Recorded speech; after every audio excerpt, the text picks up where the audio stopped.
কত বড় হাতি দেখো, ওরা বিধ উরিজিয়ান দেখো। আসসালামু আলাইকুম আবা, এরা কেমন আছেন? তো ঘটনা যে আইজেরা সকালবেলায় সকালে উঠে সলমাই দুটো বললো যে আইজেরা আমাকে পরীক্ষা, তোমার স্কুলে নিয়ে যেতে হবে। যথারীতি দৌড়তে দৌড়তে স্কুলে যাচ্ছি, সেই সময় দেখা হলো এক বিশাল আকৃতি এক হাতির সাথে দেখা করে জ্বালা গেলাম স্কুলের ঘাটে। স্কুলের মধ্যে তো ঢুকতে দিতেছি না ম্যাডাম, উকি ঝুঁকি মারতেছি কীভাবে একটু ঢোকা যায় পরীক্ষা। ম্যাডাম বললো যে পরীক্ষায় যারা আপনার ঢোয়া যাবে না।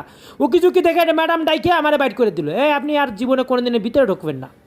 যাই উকি মেরে রয়েছি যে কখন সল মাই দুটো পরীক্ষার হলে ঢুকিছে, তাকে একটু মুখটা দেখা যায় নাকি, একটু দেখা যায় নাকি।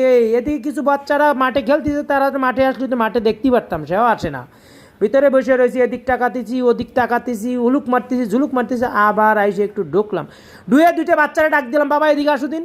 এই মধ্যে ম্যাডাম দিয়ে ফেলাইছে, আবার দাবর দিলি পর দৌড়ে বেরোয়েছে। এখন আমি এমন ভাব করতেছি আমি নজরুল দেখতেছি, রবীন্দ্রনাথ দেখতেছি, হুমায়ুন আহমেদ দেখতেছি, এরকম একটা ভাব করতেছি। এই ভাব দিয়ে ম্যাডাম আবার ডাক দিলে, আপনি এদিকে আসেন, আপনার কি ঝামেলা কি, আপনি এরকম উক্কি ঝুঁকি মারতেছেন কেন?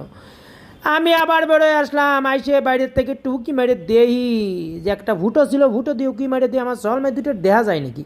দেখি যা হুড়ি জিয়ান, সে তো লেখতিছে রাবিচ্ছে অর্ধ গায়ে, তার শরীরে কেন ড্রেস নেই। আমি তো অবাক হয়ে যাচ্ছি, তার ড্রেস পরা স্কুলে ঢুকালাম, সে ড্রেস ছাড়া কেন।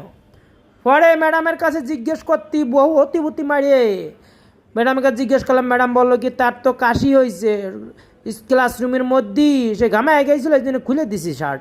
ভালোতে ম্যাডাম তো ভালো কাজ করেছেন। পরীক্ষা শেষ বেরোয় আসলো মাঠে, দৌড়দৌড়ি হতিছে, বললাম যে চলো বাসায় চলো, পরীক্ষা শেষ এখন আর মাঠে থাকা যাবে না।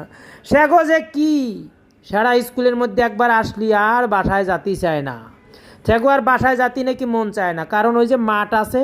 এর জন্য সবাই বলি সল ফল যদি স্কুলে ভর্তি করান তা সুন্দর একটা মাঠ দেখিয়ে তারপরে ভর্তি করাবেন, কারণ শহরে কিন্তু সল ফলের জন্য একটা মাঠ খুবই দরকার, ঘরের মধ্যে থাকতে থাকতে তাকে একটা মাঠ খুবই দরকার। এরপরে বুঝে শুনে নিয়ে হাঁটা দিলাম, তারা আবার যাবে না, তা চলো ভিতরে আবার যাবো। তো চলো, আমি চিন্তা করলাম এই গাছগুলো কী গাছ স্কুলে একটু দেখি, যে ক্যাকটাস গাছ পরিচয় করা দিলাম, এটা ক্যাকটাস, এটা পাতাবাহার, এটা ভনি মনসা, বিভিন্ন ধরনের গাছ দেখালাম, দেখাটায় বুঝে টুঝে বাসায় নিয়ে আসলাম। আমাকে ভিডিওটা কেমন লাগলো জানাই, লাইক কমেন্ট শেয়ার দিয়েন।